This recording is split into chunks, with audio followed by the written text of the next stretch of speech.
कहानी 1950 के दशक के आसपास की है।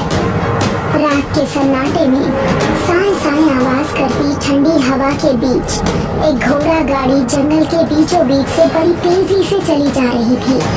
कोचवान नंदू घोड़ा गाड़ी को बड़ी तेज भगा रहा था, मानो वो उस जंगल के रास्ते से बड़ी जल्दी गुजर जाना चाहता हो। तभी अचानक एक पुलिस वाला घोड़ा गाड़ी के सामने आ गया। अचानक पुलिस वाले को सामने देखकर कोचवान ने घोड़ों को लगाम दी। टांगा डिसबैलेंस हो गया और तांगे में बैठी ठाकुर विजेंद्र की बहन दिव्या गिर गई और घोड़े बिदक कर भाग गए। आपको चोट तो नहीं आई छोटी मालकिन?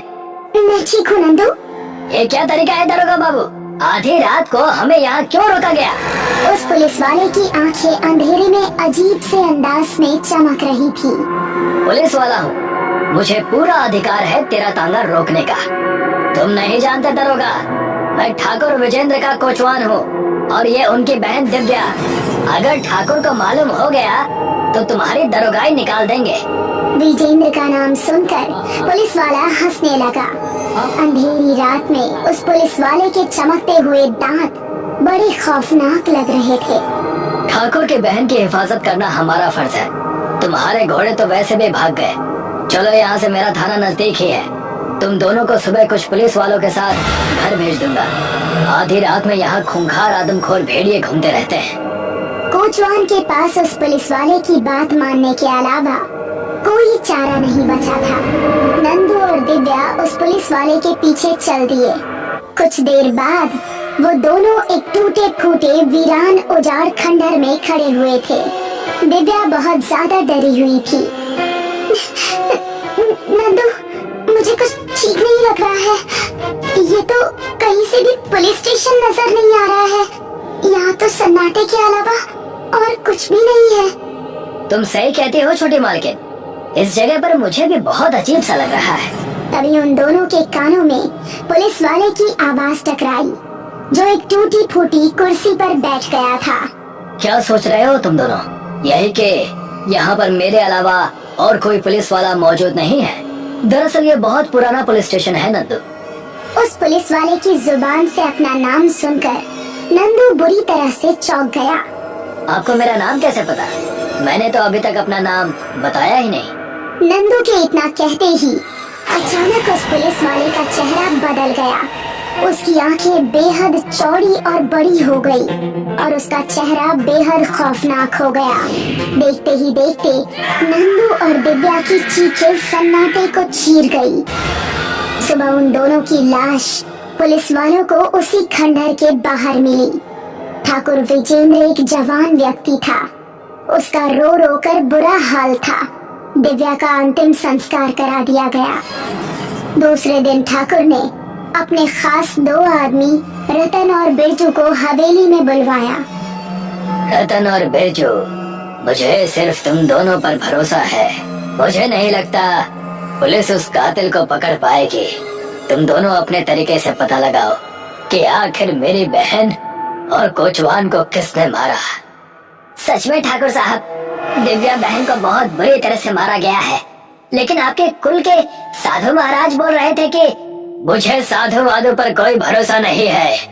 उस जालिम कातिल ने मेरी बहन को मारकर उसके शरीर का मांस तक नोच लिया। तुम दोनों उसी जगह पर जाकर नजर रखो जहां मेरी बहन की लाश मिली है। रात के अंधेरे में बिरजू और रतन अपने अपने घोड़े लेकर उस खंडहर की ओर चले गए। कुछ ही देर में वो दोनों उस खंडहर के अंदर हाथों में मशाल लिए इधर उधर देखने लगे। तभी उस खंडहर में अचानक एक बहुत बड़ा चीलनुमा पक्षी उड़ता हुआ आया और बिरजू की पगड़ी अपनी चोंच में दबाकर चला गया। इतना बड़ा पक्षी तो मैंने आज तक नहीं देखा। मुझे तो लगता है बिरजू कि ठाकुर साहब की बहन को किसी इंसान ने नहीं मारा। तू सही कह रहा है रतन, मुझे भी अब कुछ ऐसा ही लग रहा है। हम दोनों को जल्द से जल्द इस मनहूस जगह से निकल जाना चाहिए। तभी अचानक उन दोनों के कानों के पीछे से एक आवाज टकराई। तुम दोनों अब यहाँ से जिंदा बचकर नहीं जा सकते। उन दोनों ने जैसे ही पीछे मुड़कर देखा तो उनके सामने वही पुलिस वाला खड़ा हुआ था। और उन्हें खा जाने वाली नजरों से देख रहा था। कौन हो तुम? मैं यहाँ का थानेदार हूँ। मैं इस गांव के थानेदार को जानता हूँ। मैंने तुम्हें इस गांव में पहले कभी नहीं देखा। अचानक उस पुलिस वाले का चेहरा दूसरे चेहरे में बदल गया। उस चेहरे को देखकर दोनों की आंखें फटी की फटी रह गई। ये नामुमकिन है, ऐसा नहीं हो सकता। देखता क्या है रतन, अपनी जान बचाकर यहाँ से भाग। रतन को उस भयानक चेहरे को देखकर चक्कर आ गया और वो बेहोश होकर वहीं जमीन पर गिर पड़ा। देखते ही देखते उस भयानक चेहरे वाले ने बिरजू को चीर फाड़ कर रख दिया। कुछ ही देर बाद रतन की आंख अचानक खुल गई और वो सम्मोहित सी अवस्था में अपने घोड़े पर बैठकर ठाकुर विजेंद्र की हवेली में पहुंच गया। अचानक मौसम बदल गया। मैं तुम्हारा ही इंतजार कर रहा था रतन, लेकिन तुम अकेले क्यों आए हो? बिरजू कहाँ है? बिरजू अब इस दुनिया में नहीं रहा। क्या? लेकिन कैसे? क्या हुआ उसके साथ? किसने मारा उसे? वो भी आपको बता दूंगा, लेकिन आपके लिए एक खुशी की बात भी है। मैंने ये पता लगा लिया है कि आपकी बहन को किसने मारा। किसने मारा मेरी बहन को? आपकी बहन को किसी और ने नहीं, बल्कि थानेदार मक्खन सिंह ने मारा है। लगता है तू चढ़ा कर आया है रतन, इसीलिए ऐसे बहकी बहकी बातें कर रहा है। भूल गया कि थानेदार मक्खन को मारकर मैंने ही उसे अंधे कुएं में फेंकवाया था और उसकी लाश को तुम दोनों ही फेंक कर आए थे। विजेंद्र ने अपनी बात पूरी की ही थी कि अचानक रतन ने अपना चेहरा ऊपर की ओर कर लिया। रतन का चेहरा देखकर विजेंद्र बुरी तरह से चौंक गया, क्योंकि उसके सामने रतन की जगह थानेदार मक्खन सिंह खड़ा हुआ था। ये नामुमकिन है, ऐसा नहीं हो सकता। तुम तो मर चुके हो। तुम्हें मैंने अपने ही हाथों से मारा था। तुम जिंदा कैसे हो सकते हो? सही कहा तुमने ठाकुर, तुमने मुझे अपने इन्हीं दोनों हाथों से मारा था। तुमने ना जाने कितने इस गांव की बहू बेटियों की इज्जत रौंदी, क्योंकि तुम हर थानेदार को खरीद लेते थे। और जब मैं नहीं बिका तो तुमने मुझे मारकर अपने साथियों की मदद से उस अंधे कुएं में फेंकवा दिया, मगर तुम शायद नहीं जानते कि वो अंधा कुआं शापित था। शापित कुआं?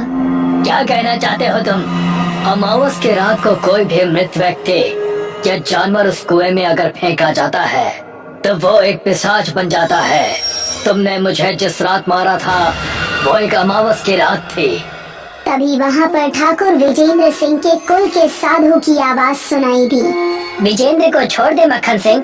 मैं जानता हूँ कि विजेंद्र एक अय्याश और तेरा हत्यारा है। इसे इसकी सजा कानून देगा। तू कौन होता है इसे सजा देने वाला? इसने मेरी हत्या की है। इसने जब तेरी हत्या की थी तब तू एक शरीफ इंसान था, मगर अब तू एक पिशाच है। तूने दिव्या को इतनी बेदर्दी से क्यों मारा? भला उस बेचारे का इन सब में क्या दोष था? मैंने अपनी तंत्र शक्तियों से पता लगा लिया था कि तेरी हड्डियां उस अंधे कुएं में पड़ी हुई हैं। मैं तेरी हड्डियों को अपने साथ लेकर आया हूँ। वो जैसे ही साधु की ओर झपटा, साधु ने उन हड्डियों को अपने मंत्रों द्वारा आग लगा दी। मक्खन सिंह बहुत बुरी तरह चीखने और तड़पने लगा। अचानक रतन मृत अवस्था में गिर पड़ा और मक्खन सिंह की आत्मा धुआं बनकर उड़ गई। दूसरे दिन ठाकुर विजेंद्र को पुलिस ने थानेदार मक्खन सिंह की हत्या के जुर्म में गिरफ्तार करके जेल में डाल दिया। मक्खन सिंह की तलाश कई दिनों से जारी थी। अब पुलिस को पता लग चुका था कि मक्खन सिंह की हत्या हो चुकी थी।